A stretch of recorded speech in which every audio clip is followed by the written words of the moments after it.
Good morning, Mike. You been busy? A little busy.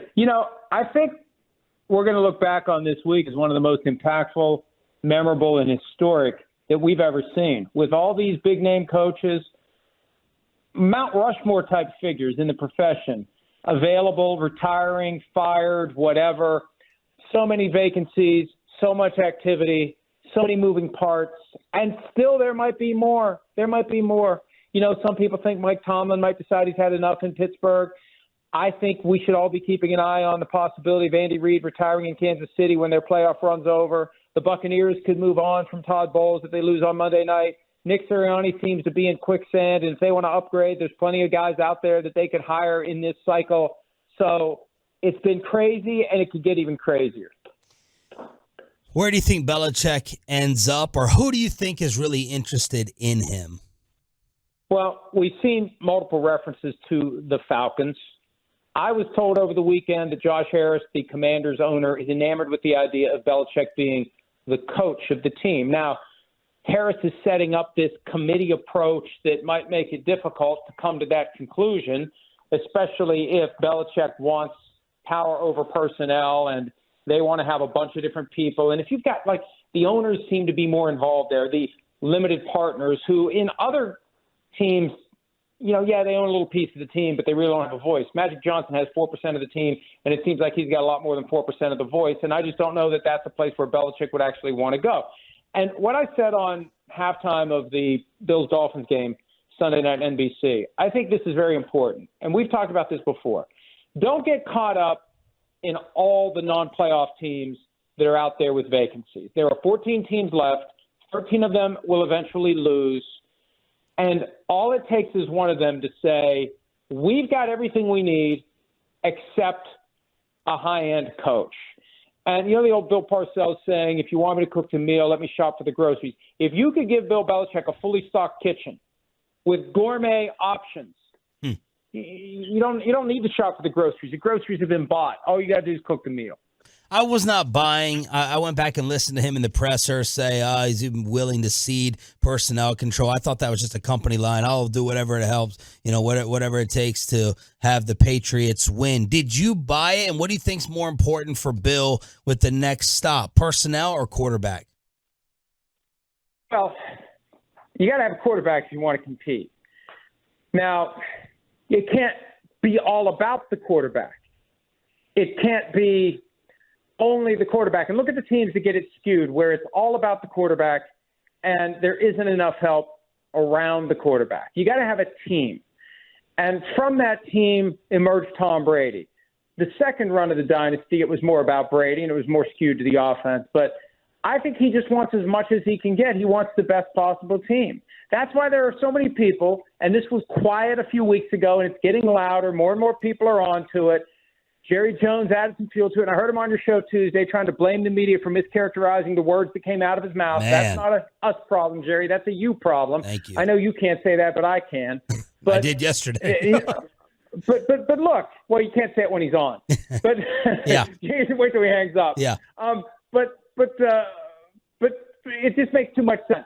If Mike McCarthy makes the kind of boneheaded mistake that we saw the Week 17 game, Saturday night, throwing the ball on 2nd and 15, giving the Lions enough time to drive down the field and score the touchdown that would have won the game, but for the whole 2-point conversion fiasco, that's the kind of thing that if he does it in the playoffs and they lose, he's done.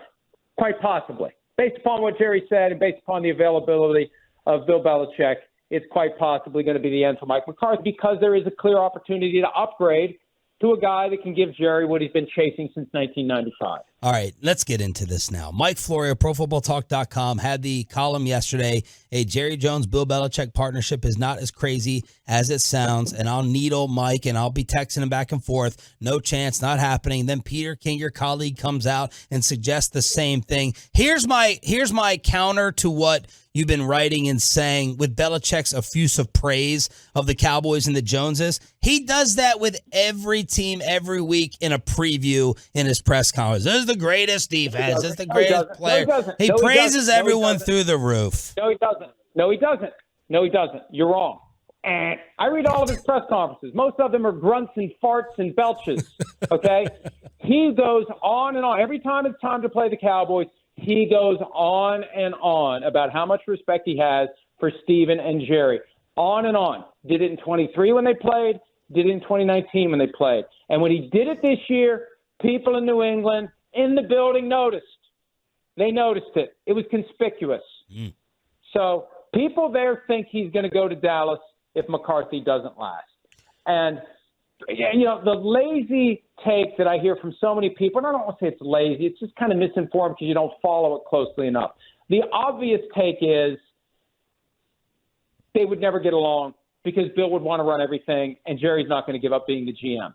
When you see the things that Belichick says, it's clear he's fine with them being the ones that set the table. He respects what they've done in personnel. He respects what they've built.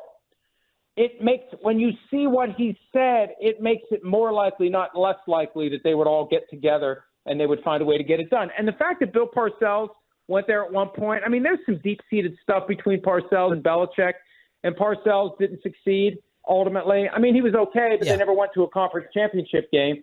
If Belichick could do in Dallas what Parcells failed to do, like he did in New England what Parcells failed to do, that's another big feather in Bill Belichick's cap. So there's a lot of reasons to take this seriously. Here's a local tie-in that the national people, may not know. You'll know it, but I don't know how many people on the networks. Belichick coming here may cost them Will McClay, and they treat and I think view Will like a family member. How much of an impediment do you think that would be? Or Bill would want to work with Will McClay. I don't know if it would be vice versa, given Belichick's personnel history, whether Will and his scouting department would want to work with them.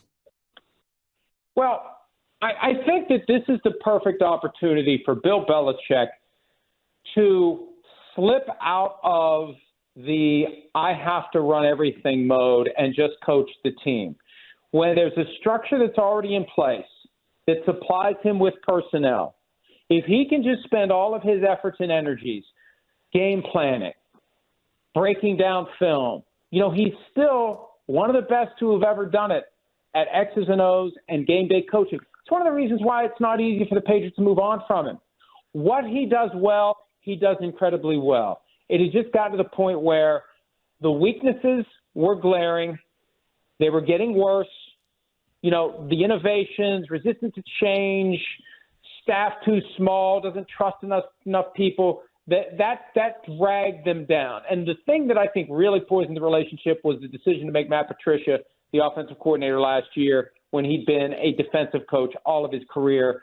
That was a mistake, and I think everyone saw it going in, and it blew up in Belichick's face, and that, I think, was the thing that made this year inevitable.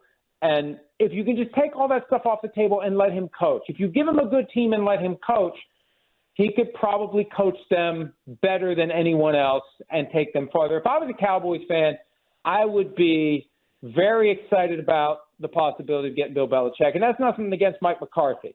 I mean, it's kind of like we got the best of both worlds here. Let's see how this Super Bowl potential run goes. Let's see how far we go into the postseason. And if it fails, then maybe next year it's Bill Belichick. Mike Florio, Pro Football Talk, join us here, 105 through the Fan. And you don't have to deal anything now to get him, right? No, there's no compensation. Yeah. Why did Seattle want Carroll out? Well, I think that, and if you listen to the press conference and read between the lines, I don't know that John Schneider staged the coup. I just think that ownership decided it was time to pivot away from Carroll and let Schneider kind of run the football operation and be the one to go out and hire a new coach. And the big takeaway for me from this is Jody Allen, who inherited the team from her brother Paul and is supposed to sell it at some point and donate the proceeds to charity. I don't think she's selling anytime soon. And there's no specific deadline by which she has to sell. I just thought they'd ride it out with Pete Carroll until they sold the team. Because good luck finding a great coach to come take that job if you're going to sell in the next year or two, which is theoretically possible. Once we get past May of this year, it's theoretically possible to sell the team because they wouldn't have to give 10% of the proceeds to the state of Washington. Well, if I'm a good coach, I don't want to go into a spot where I get Ron Rivera. We saw it happen to him twice in Washington and in Carolina before that. I want to know that ownership is going to be the same for 5, 7, 10 years. And this tells me that ownership isn't changing and they're going to be able to go out, and they've got the money to spend. Going to be very interesting to see what they want in a coach and who they're able to get. But that's a great place with winning traditions, Super Bowl trophy, incredible fan support, and a pretty good roster. Even though they didn't make the playoffs this year, they almost did. And, they're in a position where I think they're attracted to some of these coaches who have options. You got coaches who have options, and you have coaches who don't have options. You always want to hire a coach who has options. So Quinn, shortlist favorite? Is that how do you see that happening? I don't know. Look, one of the things about a guy who becomes a general manager who's fully in charge, John Schneider's been around the league for 20-plus years. He's been carrying around a list and compiling a list because they don't just scout players, they scout coaches.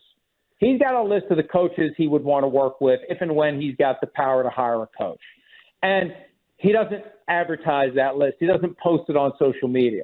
But he knows what he wants. He knows who he wants.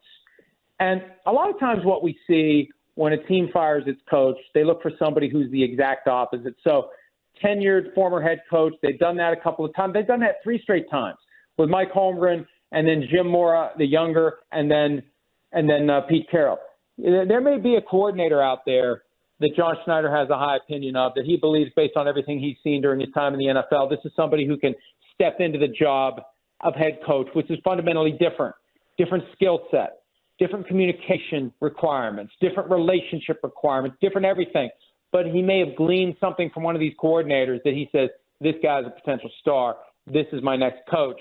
And that's the guy that he goes and gets. So I think, there's the question of who would want that job. But the first question is, who does John Schneider have on that list that he's put together while he scouted coaches at the same time he was scouting players? What openings are you the most sure of with the next fit, if any? What do you mean? Like the openings, do you tie a name to it where you're like, this is definitely happening? Everyone's saying Vrabel, New England? No, because there may be more openings. That's why I was confused by the question. Because there are other jobs that may come open. We got 25% of the league currently in play. There's chatter that maybe Mike Tomlin's done in Pittsburgh, not because they would fire him, but because he would walk. Now, I reported a few weeks ago the Steelers had gotten no indication whatsoever that he was unhappy or thinking about leaving. But both Schefter and Glazer dropped just a big enough of a turd in the punch bowl over the weekend to open the door to the possibility of Tomlin walking away. And then, hey, Andy Reid, don't be surprised if he retires after the Chiefs finish their playoff run. And the deeper he goes, the more likely he walks. Don't be surprised. Not saying it's happening, just don't be surprised. That opens another job. Chiefs pretty damn attractive because only one team's got Patrick Mahomes. Mike Vrabel, who played for the Chiefs for a couple of years, I don't know. If I got to choose between the Chiefs and the Patriots, I'm choosing the Chiefs right now. And if I got to choose between the Chiefs or the Patriots and the Steelers, because Vrabel was drafted by the Steelers. Vrabel's the perfect Steelers coach. If Mike Tomlin goes, Vrabel is the perfect no-brainer Steelers coach, and he would never be fired by the Steelers. He's 48. He would finish his coaching career with the Steelers because they just don't fire anybody, and he'd be good enough that they wouldn't have to fire him. So yeah, I mean, the obvious link is Vrabel to the Patriots.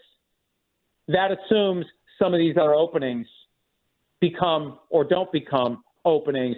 There's still more. And the Tampa Bay Buccaneers, if they don't have a great showing on Monday night against the Eagles, Todd Bowles could be out. And we know from history that the Glazers love to chase big names. So we may just be getting started here. I mean, it's been seismic the past day with Pete Carroll, Nick Saban, and Bill Belichick. There may be more. Mike Florio, who has a better chance of coaching in the NFL to start next season? Nick Sirianni, an NFL team, Sirianni or Jim Harbaugh? Oh, wow. Well, I mean, this is the year for Harbaugh to come back. I'd say Harbaugh. Because with Sirianni, 1-5 down the stretch, if they don't win on Monday night, and there's options out there now to upgrade. See, that's the thing. If you're a coach who's kind of, close and they're not really sure, and maybe we'll see what happens next year. Well, next year there isn't going to be Mike Vrabel and Pete Carroll and Bill Belichick and Jim Harbaugh and, the rising coordinators like Ben Johnson.